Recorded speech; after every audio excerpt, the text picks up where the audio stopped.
মুখ্যমন্ত্ৰী মহোদয় আপুনি 1 আগষ্টৰ পৰা যি আঁচনিৰ সুবিধা প্ৰদান কৰিম বুলি কৈছে আঁচনিৰ সুবিধা দিয়ক আমাৰ ক'ব লগা নাই কিন্তু বাছনি প্ৰক্ৰিয়া কৰা ব্যক্তিসকলক একেকা দিবৰ বাবে আপোনালোকে এটা ব্যৱস্থা কৰক এই বুথ পৰ্যায়ৰ প্ৰাথমিক পৰ্যায়ৰ যিবোৰ মানুহে এই তই কংগ্ৰেছী আঁচনি নাপা তই বিজেপি আঁচনি পাবি তই ভোট দিয়া নাছিল ন তই আঁচনি নাপা এই শব্দবোৰ যোনে ব্যৱহাৰ কৰে তেখেতলোকক এটা ব্যৱস্থা এটা একেকা দিয়াৰ ব্যৱস্থা কৰিব ট্যাক্স পেয়াৰ ব্যক্তিক প্ৰতিজন ব্যক্তিৰ পৰাই যেটো ট্যাক্স লৈ এখন আঁচনি প্ৰস্তুত কৰা হয় সংঘবদ্ধতাৰে ৰাইজৰ মাজলৈ লৈ যোৱা হয় গতিকে প্ৰতিজন ট্যাক্স পেয়াৰ ব্যক্তিয়ে সৰ্বসাধাৰণ দৰিদ্ৰ জনতাই এই আঁচনিখনৰ সুবিধা পোৱাটো অত্যন্ত গুৰুত্বপূৰ্ণ তথা প্ৰয়োজনীয় খুৱাই খাব চুৱাই চাব এই কথাবোৰ নহব যদি আপোনালোকে কয় যে আমাৰ দলীয় কাৰ্যকৰ্তাই প্ৰথমে আঁচনিখনৰ সুবিধা পাব লাগিব তেতিয়াহ'লে আঁচনিখন দিয়াৰ ক্ষেত্ৰত বেনাৰ পোষ্টাৰ যেটা মেনুফেষ্ট বা এইবোৰ প্ৰকাশ কৰিব তাত লিখি দিব যে কেৱল দলীয় কাৰ্যকৰ্তাৰ বাবেহে এই অৰুণোদয় বা অন্যান্য আঁচনিসমূহ প্ৰযোজ্য হ'ব পোনপ্ৰথমে দলীয় কাৰ্যকৰ্তাই লাভ কৰিব বা পিছৰ সময়তহে এই বাকী দলৰ কাৰ্যকৰ্তাই লাভ কৰিব তেনেকুৱা ধৰণে লিখি দিব এই বৈষম্যমূলক যিটো কাণ্ড বাকীবোৰ কথা কোৱা নাই বৈষম্যমূলক কথাবাৰ্তাবোৰ যাতে বন্ধ হয় যিবোৰে বৈষম্যমূলক কথাবাৰ্তাবোৰ আলোচনা বা চিন্তা চৰ্চা কৰে তেখেতলোকক যাতে আপুনি কঠোৰতকৈ কঠোৰ ব্যৱস্থা দিয়ে তাৰ পাছত আপোনালোকে 1 আগষ্টৰ পৰা পুনৰ আঁচনিখনৰ কণ্টিনিউটি কৰক আমাৰ ক'ব লগা নাই আঁচনি কেতিয়াও বিৰোধ কৰা নাই আমি কৈছোঁ যে স্বাস্থ্য ফ্ৰী হ'ব লাগে শিক্ষা ফ্ৰী হ'ব লাগে হা এইখিনি কথা আমি কৈছোঁ কিন্তু আঁচনি যে দিছে আমি আঁচনিখন একেবাৰে বিৰোধ কৰা নাই হয় দুখীয়া দৰিদ্ৰৰ বাবে বিভিন্ন কথা আছে বাকীখিনি কথা নকওঁ কিন্তু এই যি বৈষম্য বাছনি এই শব্দবোৰ বন্ধ হ'ব লাগে উচ্চ নিচ এই পাৰ্থক্যবোৰ বন্ধ হ'ব লাগে আমি ভাবোঁ সৰ্বসাধাৰণ জনতাৰ বাবে ৰূপায়ণ কৰা আঁচনিখন সৰ্বসাধাৰণ জনতাই মুক্ত মনেৰে নিজৰ খা সুবিধাসমূহ পাব লাগে এই মধ্যভোগী দলীয় কাৰ্যকৰ্তা দলীয় নেতা বাম দালালি কৰি খোৱাসকলে যাতে এইবোৰ নাপায় এইবোৰে যাতে বাধা দিব নোৱাৰে তাৰ ওপৰত আপোনালোকে কিবা এটা ব্যৱস্থা কৰিব বুলি আমি আশা কৰিছোঁ নমস্কাৰ মই পবিত্ৰ মেছ অসমৰ মুখ্যমন্ত্ৰী ডক্টৰ হিমন্ত বিশ্ব শৰ্মা ডাঙৰীয়া আঁচনিৰ নামত প্ৰথমতে বাছনি প্ৰক্ৰিয়াটো বন্ধ কৰক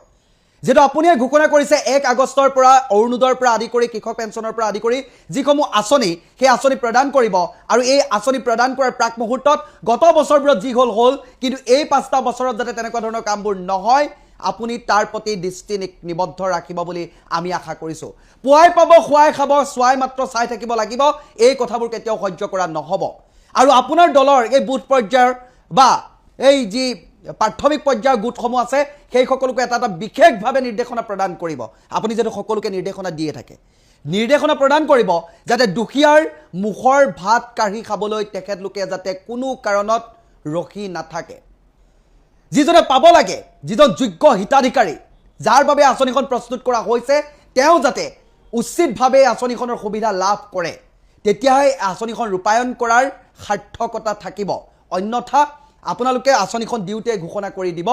দলীয় কাৰ্যকৰ্তাৰ বাবেহে এই আঁচনিবোৰ ৰূপায়ণ কৰা হৈছে আৰু তেখেতলোকৰ বাবেহে এয়া প্ৰযোজ্য হ'ব তেনেধৰণে লিখি দিব লাগিব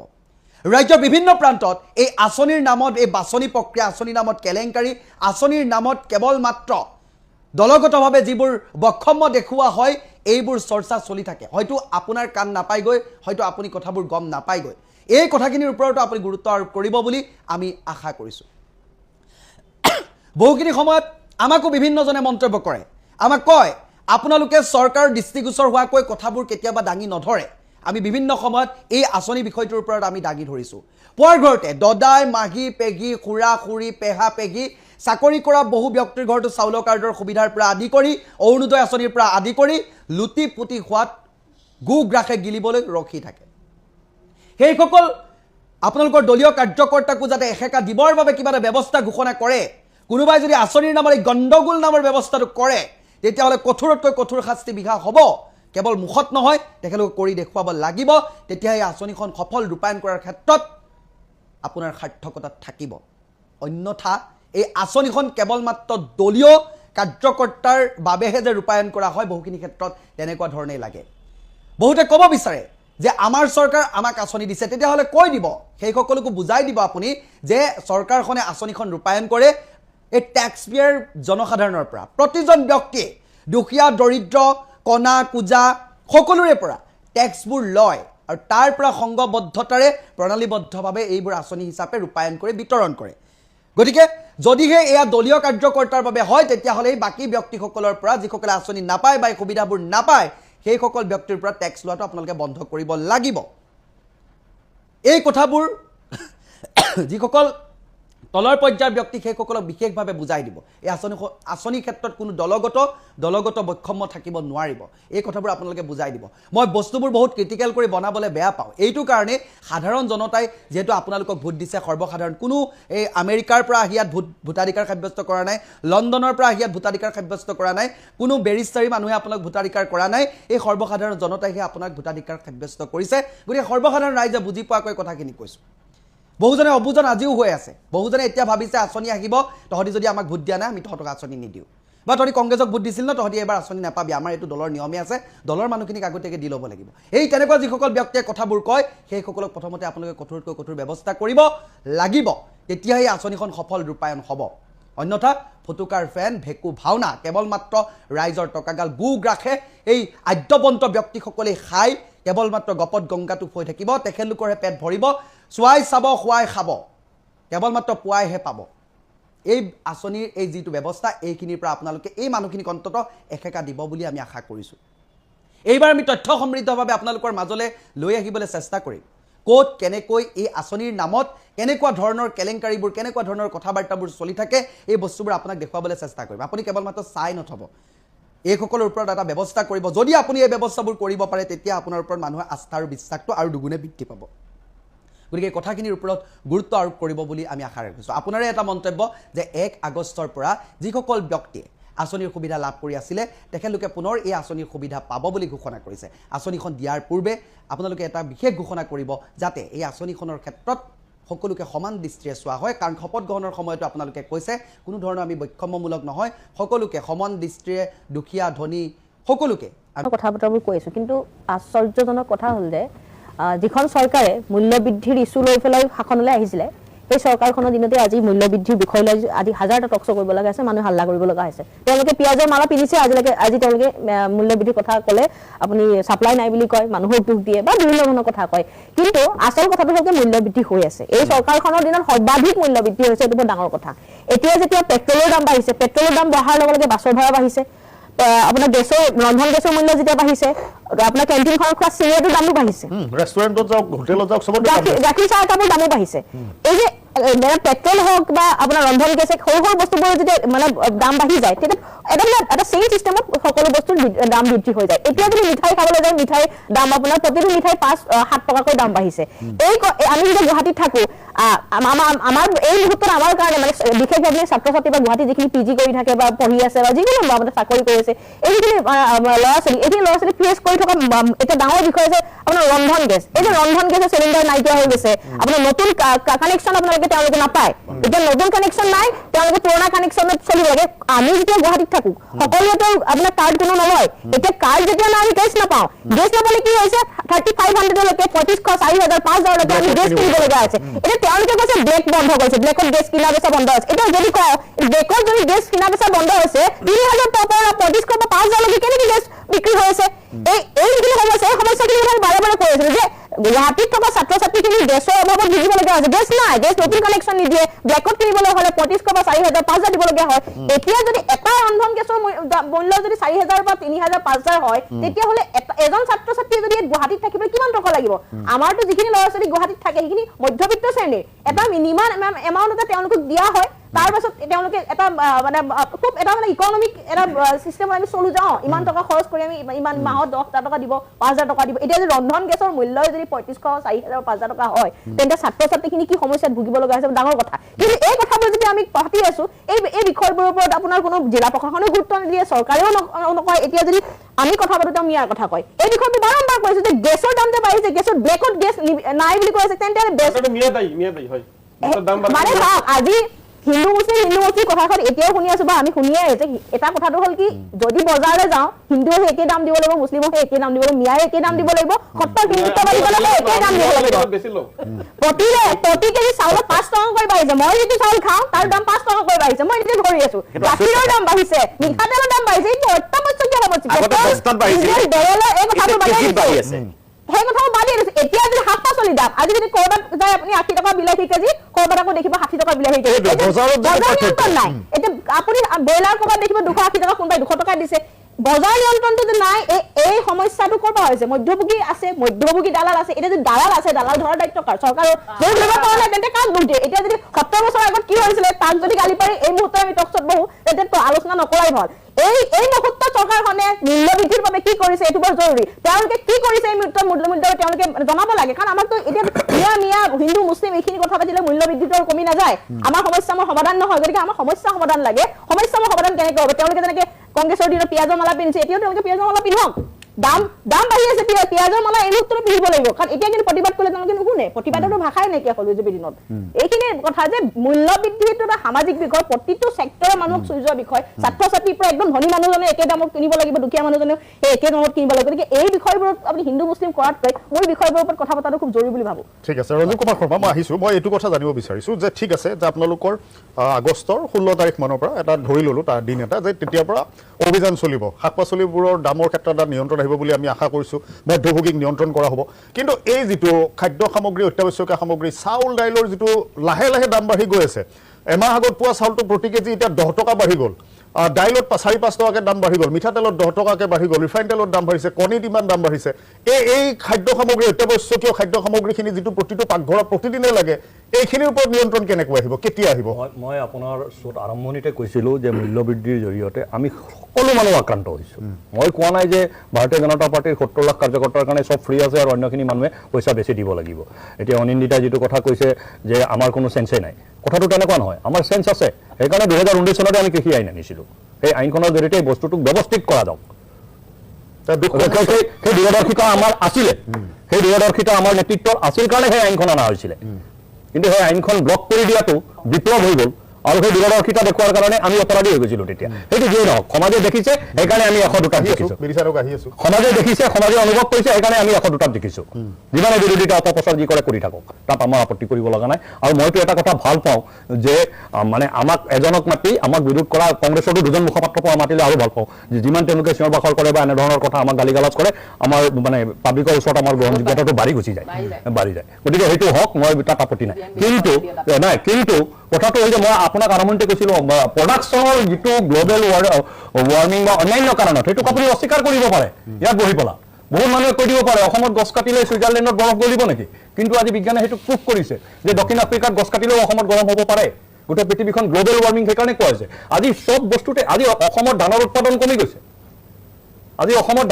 কমি গৈছে চৰকাৰীভাৱে ইনচেণ্টিভ দিয়াৰ পিছতো মানুহে ধানৰ উৎপাদন বৃদ্ধি কৰিব পৰা নাই খেতি পথাৰ কমি গৈছে জনসংখ্যা বিস্ফোৰণৰ কাৰণে সেইবিলাক সকলো কথা ডিছকাছ হ'ব লাগিব মানে এটা বস্তু মানে বামুণী মৈদানত 60 টকা পল্টন বজাৰত 80 টকা কেনেকৈ হ'ল সেই এটা প্ৰশ্ন কৰি আপুনি এৰি দিব নোৱাৰে আপোনাৰ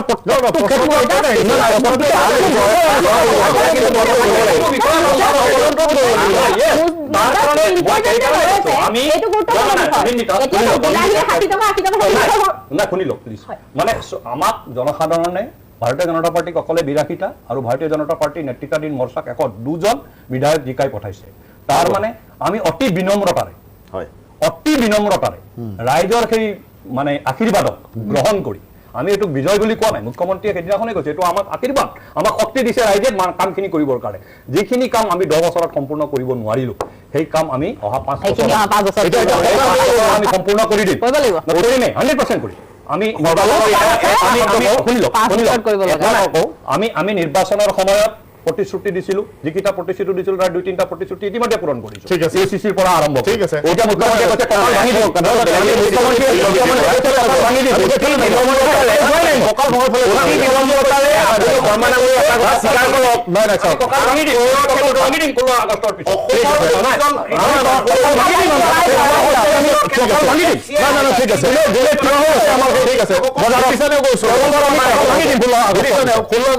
কঁকাল ভাঙিলে আমাৰ সমাধান হ'বনে ৰাইজৰ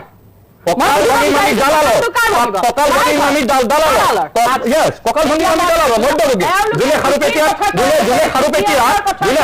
খাদ্যদ্ৰব্য দি সুধিছো আটাইতকৈ বেছি কৃষকে আত্মহত্যা কোন চৰকাৰ দিনত কৰিছে কওক আপুনি অন্ধ্ৰপ্ৰদেশত কৰিছে মহাৰাষ্ট্ৰত কৰিছে কংগ্ৰেছৰ দিনত কৰিছে কংগ্ৰেছৰ দিনত এমএছএমই সেক্টৰটো গুটেই ধ্বংসৰ কৰা এইটো আপোনালোকৰ অপপ্ৰচাৰ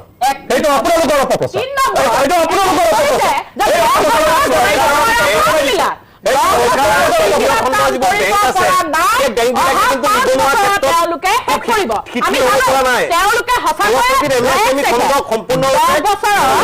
আজি বিজেপিৰ মুখপাত্ৰ ৰঞ্জীৱ কুমাৰ ডাঙৰীয়া এটা কথা কৈছে যে অহা 10 বছৰত আমি যোৱা 10 বছৰত যিবিলাক কৰিব নোৱাৰিলো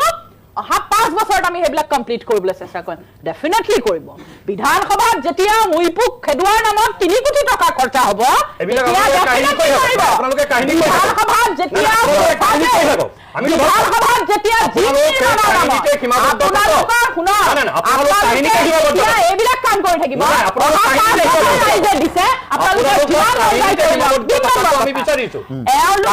আজি পথাৰত যে পথাৰ কৃষিজাত সামগ্ৰী যে উৎপন্ন নহয় অসমৰ পথাৰত কিয় নহয় সেই কথাটো বৈজ্ঞানিক পদ্ধতিৰে চোৱা চিতা তেওঁলোকে কৰিছে নে নাই জলসিঞ্চন বিভাগ আছে বিয়াগুম কিন্তু খেতিয়ক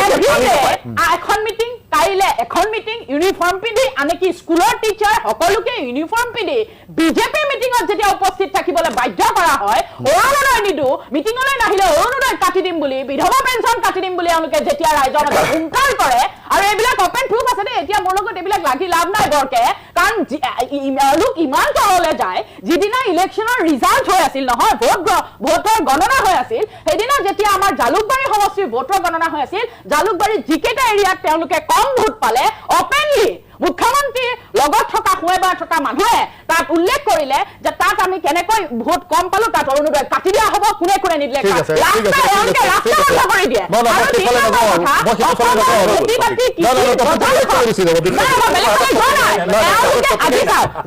মই কি ক'ব বিচাৰিছো এই যে গাঁৱৰ মানুহবোৰে খেতি নকৰা হৈছে কিহৰ কাৰণে আপুনি ভাবকচোন গাঁৱৰ মহিলাসকলে তাঁতশাল লগোৱা হৈছে গাঁৱত ঢেঁকী নুখুন্দা হৈছে কিহৰ কাৰণে কাৰণ এওঁলোকে প্ৰত্যেকটো সময়তে দবাব দিয়ে যে আপুনি যদি আমাৰ মিটিঙলৈ নাহে আপুনি যদি আমাৰ সভাখনলৈ নাহে ডিজিটেল মাধ্যমৰ প্ৰতিটো পেমেণ্ট যেতিয়া এওঁলোকে ডাঙৰ ডাঙৰ মিটিং পাতি কৰে ডিজিটেল সময়ত এই ডিজিটেল সময়ত তেতিয়াহ'লে মানুহে খেতি কৰিবলৈ গাঁৱৰ মহিলাই তাঁত বাতি কৰিবলৈ সময় ক'ত পাব এওঁলোকে গোটেই কৃষিৰ বজাৰখন এওঁলোকে চেছ কৰি পেলালে প্ৰশ্ন কৰিলে দালাল আমি চিনাকি কৰি দিব লাগিব তেওঁলোকৰ বিয়াগুম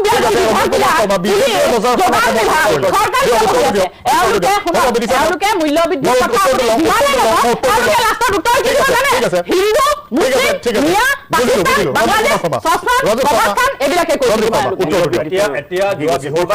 থাকি গৈছে এইবোৰ সময়ত আপুনি জানে আপোনালোকেও পাইছে চাগে মুখ্যমন্ত্ৰীয়ে অসমৰ শিপিনীৰ পৰা প্ৰায় 15 লাখ গামোচা কিনিছে আৰু অসমৰ বিভিন্ন নাগৰিকলৈ তেওঁ প্ৰেৰণ কৰিছে বিহুৰ শুভেচ্ছা দি বাহিৰলৈ পঠিয়াইছে গতিকে সেই শিপিনীসকল কেনেকৈ মাৰিলে মুখ্যমন্ত্ৰীয়ে তেওঁ ইনচেন্টিভ দিছে সেলফ হেল্প গ্ৰুপৰ জৰিয়তে তেওঁলোকক ফাইনেন্স দিছে উদ্যমিতা আঁচনিৰ জৰিয়তে তেওঁলোকক মানে সহায় কৰা হৈছে তাত তেওঁলোকে প্ৰটেকশ্যন কৰিছে গতিকে উৎপাদন কৰা কেইটা মেচিন আছে ঠিক আছে বেয়া নাই সূতা উৎপাদন কৰিব লাগিব দিব লাগিব সূতা উৎপাদন আমি বিভিন্ন হস্ততাঁত বস্ত্ৰশিল্প বিভাগত যেতিয়া সূতাৰ ভঁৰাল আছে কিন্তু ভিতৰ খুঁটা নাই লিখা আছে একদম প্ৰেক্টিকেল কথা কৈছো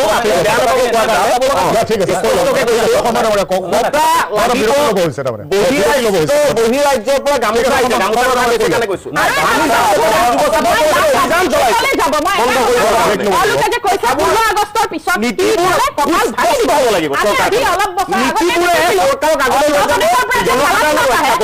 অন্ধ্ৰপ্ৰদেশৰ পৰা চালানী মাছ আহে এই চালানী মাছ বন্ধ কৰাৰ নামত কেনেকুৱা হৈছিলে চৰকাৰে কেনেকুৱা মানে এতিয়া আপুনি প্ৰত্যেকখন বজাৰত অন্ধ্ৰপ্ৰদেশৰ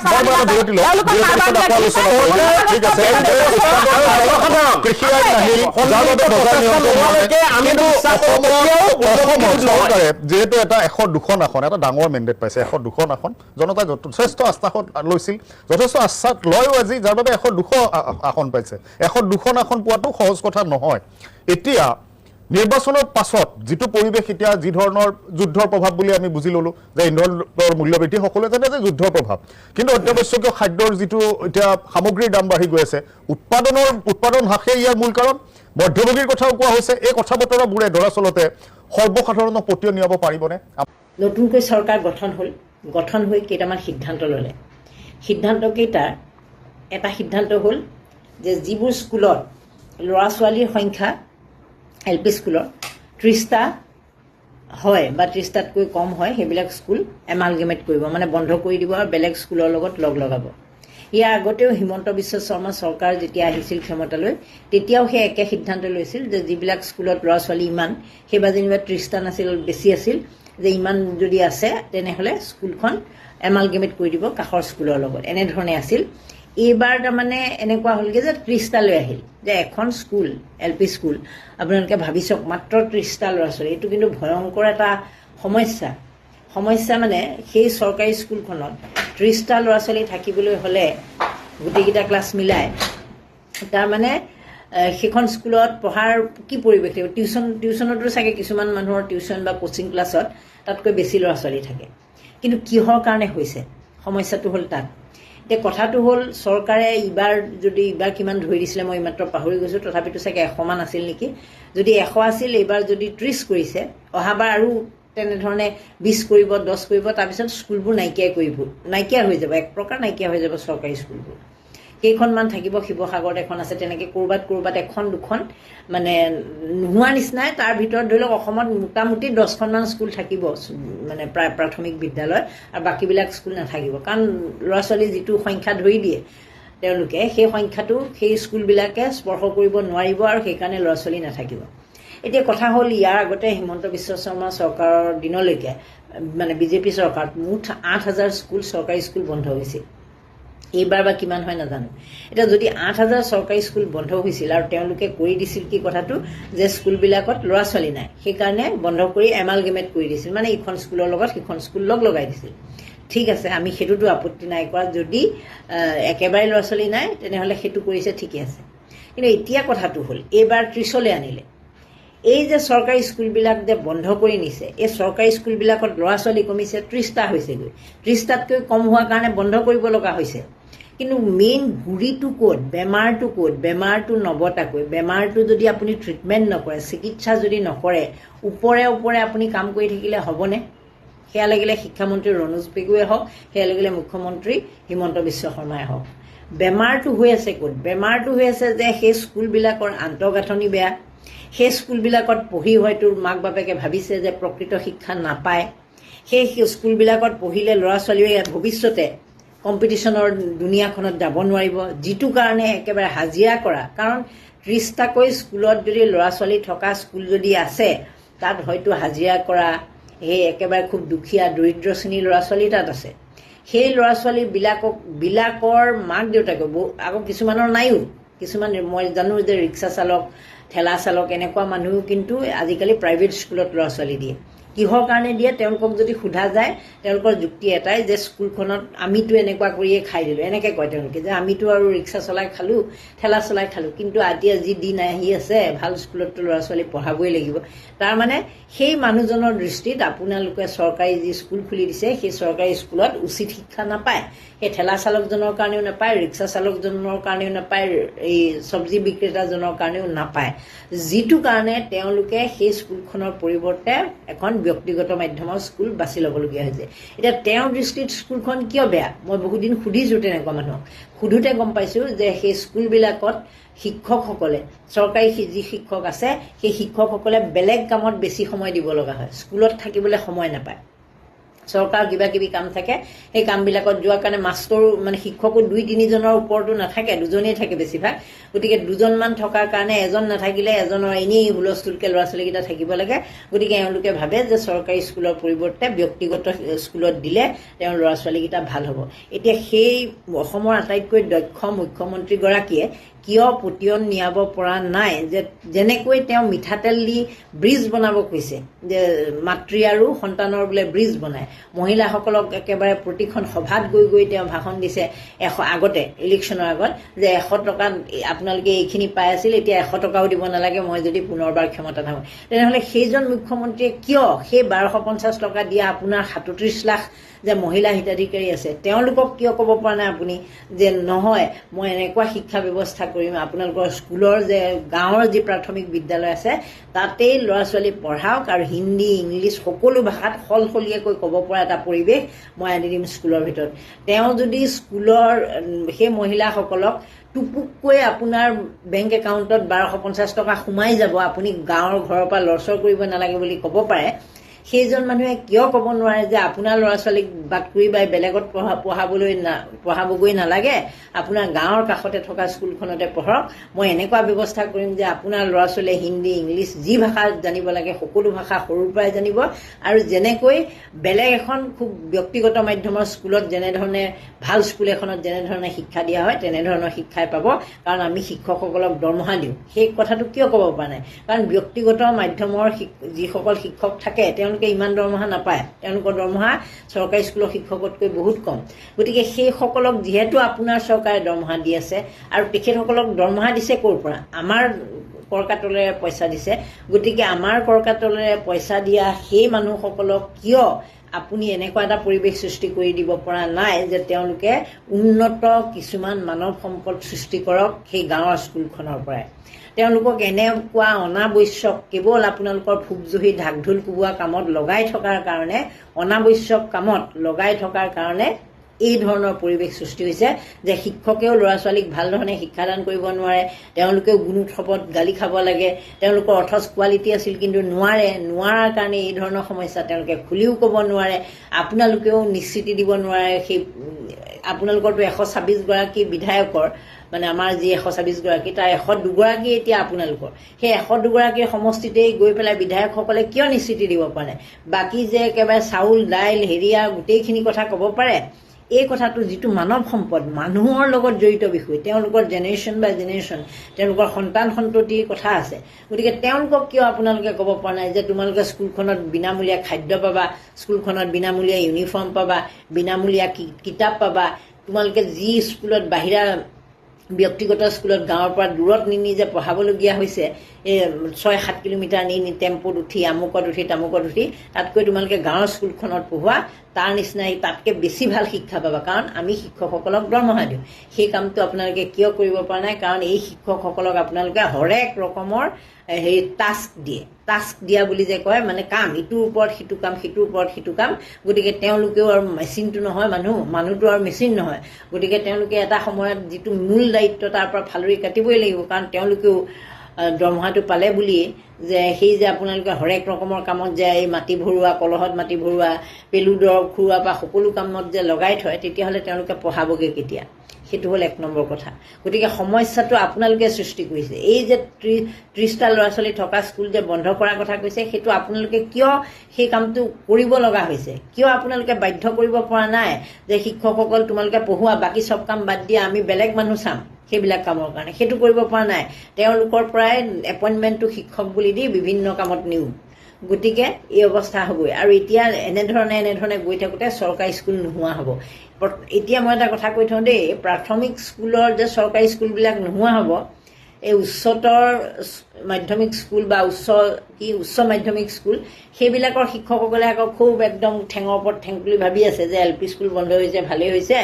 আমাৰতো আৰু টেনশ্যন নাই। সেইটো নহয়। আই লৈ যে হাত, বাই লৈ সেই হাত। LP স্কুল যেতিয়া আপোনালোকৰ অসমীয়াত নপঢ়িব, ব্যক্তিগত খণ্ডৰ স্কুললৈ তেওঁলোক গুচি যাব, তেওঁলোকে ক্লাছ 5-6ত আপোনাৰ স্কুলত পঢ়িবলৈ নাহে, সেইখন স্কুলতেই কণ্টিনিউ কৰিব। তেতিয়া চৰকাৰখনে কি কৰিব জানেনে? এই 6ৰ পৰা আপোনাৰ স্কুলত যে থাকিব, যে আপোনাৰ স্কুলৰ যে 6ৰ পৰা 10লৈকে যে থকা এইকেইটা ক্লাছ, সেইকেইটা ক্লাছত ল'ৰা ছোৱালী ধৰি দিব যে ইয়াত 70টা বা 100টা ল'ৰা ছোৱালী নহ'লে এই স্কুলবিলাকো নোহোৱা হ'ব। লাহে লাহে সেই স্কুলবিলাকো নি সংখ্যা কমাই এটা সময়ত চৰকাৰী স্কুল নোহোৱাই কৰি দিব, আৰু আপোনালোকৰ মুদা মৰিব দৰমহা লোৱাৰ। গতিকে এই LP স্কুলৰ শিক্ষকক দেখি আপোনালোকে খুব ৰং পোৱা যেন লাগে, সেই ৰং নাপাব। কথাটো চৰকাৰক এইটোহে দাবী তোলক যে আমাক শিক্ষা দানৰ পৰিৱেশ দিয়ক, আমি ল'ৰা ছোৱালীক ইংৰাজী, কাৰণ বেছিভাগৰ সমস্যাটো হ'ল ইংৰাজী শিকিব নোৱাৰিব বুলি ভয় খায়। যিসকল অশিক্ষিত থাকে, মানে কি কয়, গাৰ্জেনবিলাক, অভিভাৱক, নিজে যিসকলে ইংৰাজীবোৰ ক'ব নোৱাৰিলে, তেওঁলোকে ভাবে কি যে মোৰ ল'ৰা ছোৱালীকেইটা ইংৰাজী ক'ব নোৱাৰিলে, মই নোৱাৰিলোঁ, মই পঢ়া নাছিলোঁ, গতিকে মোৰ ল'ৰাই যাতে ক'ব পাৰক, সেই বুলিয়ে নি পেলাই সেইবোৰ স্কুলত দিয়েগৈ। গতিকে আপোনালোকে সেইটো কৰি দিয়কচোন, কিয়নো নোৱাৰিব? সেইটো একো ডাঙৰ কথা নহয়। সেইটো 1 নম্বৰ কথা। 2 নম্বৰ কথাটো, কালি মদৰ দাম বঢ়াই দিলে। আজি শুনিছোঁ CM কোৱা শুনিছোঁ, অতুল বৰাই কোৱা শুনিছোঁ যে মদৰ দাম বঢ়োৱাৰ কাৰণে বোলে এতিয়া আমাৰ ইয়াত বোলে মদ খোৱা মানুহৰ কমি যাব দামটো বঢ়োৱাৰ কাৰণে। সেইটো ময়ো আগতে ভাবিছিলোঁ যে মদৰ দামটো বহুত বেছি কৰি দিয়ক যাতে মদাহীৰ সংখ্যাটো কমি যাওক। কিন্তু সেইটো মই আৰু মুখ্যমন্ত্ৰী সেইটো কেতিয়াও কম্পেয়াৰ নহয়। মই সেইটো ধেমালিকৈ কোৱা কথা বা মই উপৰুৱাকৈ কথা কোৱা, মই কোনো দায়িত্ববাহী মানুহ নহয়, এনেই কোৱা কথা। কিন্তু মুখ্যমন্ত্ৰীৰ দায়িত্ববাহী এগৰাকী ব্যক্তি, তেওঁ আমাৰ গাৰ্জেনগৰাকীয়ে সেইটো কথা মদৰ দাম বঢ়াই দিছোঁ সেইকাৰণে মানুহে মদ কমকৈ খাব, সেইটো নহয়। তেওঁ ইমান মদৰ দোকান কৰিছে কিয়? চবতকৈ ডাঙৰ কথাটো হ'ল মদৰ দোকান ইমান গাঁৱে ভূঞে দিছে কিয়? ইমান এভেইলেবল কৰিছে কিয়? যদি চিকিৎসা ব্যৱস্থা এভেইলেবল নহয়, গাঁৱত যদি গ্ৰামাঞ্চলত মানুহে হাৰ্ট এটেক এটা হ'লে মৰিয়ে যাব লাগে, তেনেকুৱা ধৰণৰ পৰিস্থিতিত ডিচেণ্ট্ৰি হৈ ডায়েৰিয়া হৈ মানুহ ঘৰতে মৰিব লগা অৱস্থা। গতিকে স্বাস্থ্যসেৱা যিটো আটাইতকৈ জৰুৰী, য'ত সকলোতে লাগিছিল, চুবুৰীয়ে য'ত লাগিছিল, সেই সময়ত মুখ্যমন্ত্ৰীগৰাকীয়ে স্বাস্থ্যৰ কথা ভাবিব লাগিছিল নে মদৰ কথা ভাবিব লাগিছিল? কিন্তু আমিতো জনাত গাঁৱে গাঁৱে এতিয়া মদৰ একেবাৰে পোহাৰ মেলি দিছে, মদ সকলোতে পায়। এতিয়া মদ সকলোতে পোৱাৰ পিছত মদৰ দাম বঢ়াই দিছে, তাৰমানে দেখাইছে যে মদৰ দাম বঢ়োৱাৰ কাৰণে মানুহে নাখাব। সেইটো নহয়, মদৰ দাম খোৱাৰ কাৰণে মদাহীয়ে খাবই, আসক্ত মানুহে নোখোৱাকৈ নাথাকে। হয়তো ঘৰ বেছি খাব, কিবা বেছি খাব, কিন্তু খোৱাটো খাবই। ঘটনাটো হ'ল এওঁলোকক টেক্স লাগে, সুৰাৰ পৰা আটাইতকৈ বেছি টেক্স আহে, কৰ আহে। গতিকে এতিয়া চলিবলৈ চৰকাৰৰ অৱস্থা নাই। গতিকে এনেধৰণে মদাহীৰ পৰা টেক্স লৈ হ'লেও মানে তেওঁলোকে হিতাধিকাৰী আঁচনি দিব, কিবা দিব, কাৰণ আকৌ লোকসভাৰ নিৰ্বাচন আহি আছে, কিবা কিবি নিৰ্বাচনবিলাক আহি আছে। গতিকে তাৰ কাৰণে প্ৰস্তুতিৰ কাৰণে এই মদৰ দোকানো বঢ়াইছে। নহ'লে তেওঁ যদি উদ্দেশ্য ভাল হ'লহেঁতেন মদৰ দোকান কমাই দিলেহেঁতেন। গুৱাহাটীত ইমান মদৰ দোকান আছে, গলিয়ে গলিয়ে কিয় লাগে? বেলেগবোৰ জেগাত কিয় ইমান লাগে? এখন জিলাত সংখ্যাটো যদি এটা ধৰিলে, যেনেকৈ স্কুলৰ ল'ৰা ছোৱালীৰ সংখ্যা 30টা হ'লে বন্ধ কৰাৰ কথা কৈছে, তেনেকৈ ধৰি দিয়কচোন। সেইটো নকৰে, সেইটো কৰা তেওঁলোকৰ লক্ষ্য নহয়। তেওঁলোকে মদটো বেচক, খাওক আৰু কৰ পাওক। কিন্তু তেনেকুৱাকৈ দেখাইছে যে দামটো বঢ়াই দিয়াৰ লক্ষ্যটো তেওঁলোকে কৈছেও তেনেকৈ যে মানুহে কম পৰিমাণে মদ খাব। সেইটো নহয়। তোমালোকে এবাৰ সোৱাদটো দি দিছা, তাৰপিছত কম খাব বুলি আশা কৰি লাভ নাই। সেইটো 2 নম্বৰ কথা। 3 নম্বৰ কথা, কালি পেট্ৰলিয়াম মিনিষ্ট্ৰীৰ ফালৰ পৰা এটা নিৰ্দেশ আহিছে, নটিচটোত এতিয়া যিসকল উদ্যোগপতি, যিসকল ডাঙৰ ডাঙৰ প্ৰতিষ্ঠানৰ মালিক, লঘু গুৰু উদ্যোগৰ লগত যিসকল জড়িত, কাৰখানাত যিসকলে কাম কৰে, সেইসকলৰ ক্ষেত্ৰত কাৰখানাৰ যিসকল মালিক, তেওঁলোকে ডিজেল এতিয়া আমাৰ সাধাৰণ পেট্ৰল পাম্পৰ পৰা ল'ব নোৱাৰে।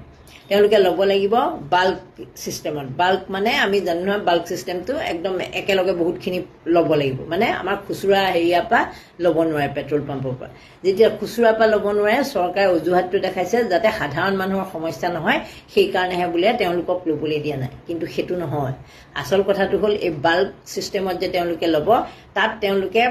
দামটো বেছিকৈ দি ল'ব লাগিব। তেওঁলোকে 39 টকা 50 পইচা, এতিয়া যিটো ৰেট 95 টকা কিমান পইচা চলি আছে ডিজেলৰ, সেইটো 39 টকা, মানে মোটামুটি 40 টকা বঢ়াই তেওঁলোকে সেই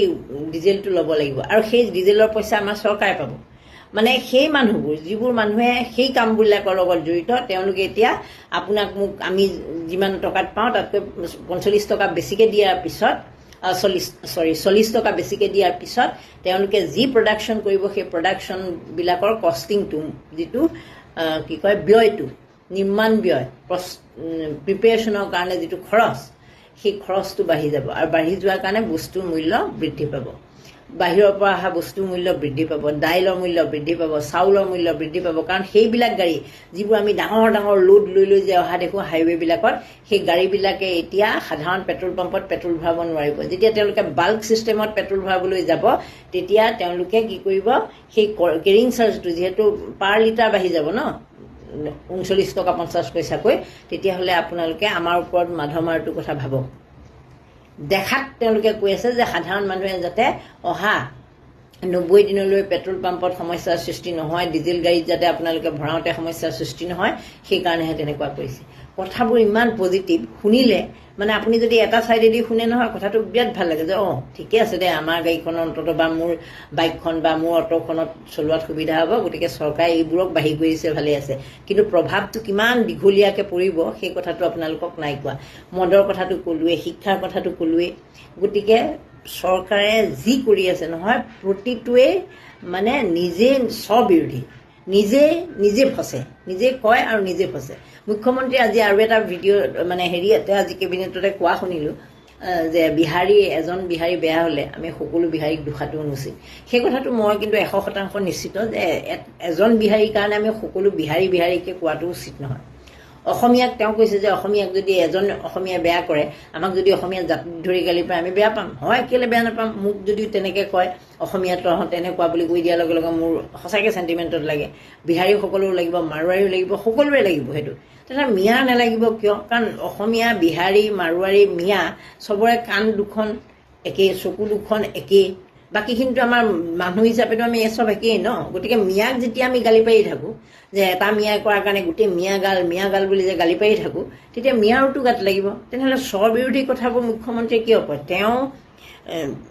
আমাৰ ৰাজ্যখনৰ মুৰব্বী, তেওঁৰ মুখত সেইবোৰ শোভা নাপায়। আপুনি মই মিয়াগাল বুলিও ক'ব পাৰোঁ, আমি ক'লে একো ফৰক নপৰে, মানে ফৰক নপৰা বুলি যে কয়, কোনো মিয়াইও গুৰুত্ব নিদিয়ে। মই যদি আজি উৰাই ঘূৰাই মিয়াকেই যদি গালি পাৰি থাকোঁ, এই মিয়াগাল বুলি, মিয়াইও গুৰুত্ব নিদিয়ে। কাৰণ কোন মনালিছা গগৈ মিয়াক গালি পাৰিব? মনালিছা গগৈ মিয়াক গালি পাৰিনো কৰিব কি? এই ধৰণৰ কথাটো। মই মাৰোৱাৰীকো যদি গালি পাৰোঁ কোনেও গুৰুত্ব নিদিয়ে, মই গালি পাৰি কি কৰিম?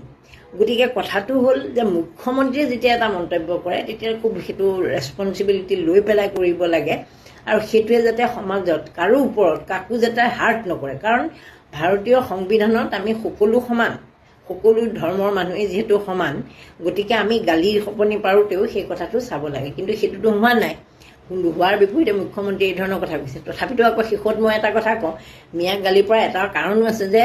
অপৰাধীৰ ক্ষেত্ৰত মিয়াৰ সংখ্যাটো বেছি। মিয়াৰ সংখ্যাটো আকৌ এই কাৰণে বেছি কাৰণ মিয়াৰ পপুলেশ্যন বেছি। পপুলেশ্যন বেছি কাৰণে তেওঁলোকৰ টনা আজোৰা গোটেইখিনি কথাই তেওঁলোকৰ বেছি হৈ যায়। গতিকে অপৰাধী বেছি কাৰণে মানুহে মিয়াৰ ওপৰত টাৰ্গেটটো বেছিকৈ লয়। সেইটো এটা কথা আছে। কিন্তু শেহতীয়াকৈ তেওঁলোক যথেষ্ট শিক্ষিত হ'বলৈ চেষ্টা কৰিছে। আমি দেখিছোঁ সকলো ক্ষেত্ৰতে মানে তেওঁলোকৰ ইনকাম চ'ৰ্চ বাঢ়ি গৈছে, ইকনমিক ডেভেলপমেণ্ট হৈছে।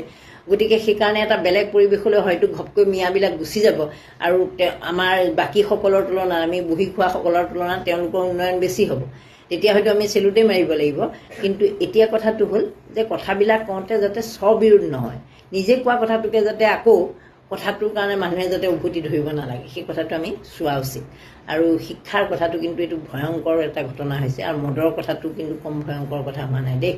মদ এতিয়া ইমানেই এভেইলেবল হৈছে, মদেই নহয় বাকী আৰু যিমান নিচা বস্তু আছে সকলোৱে এভেইলেবল। নমস্কাৰ।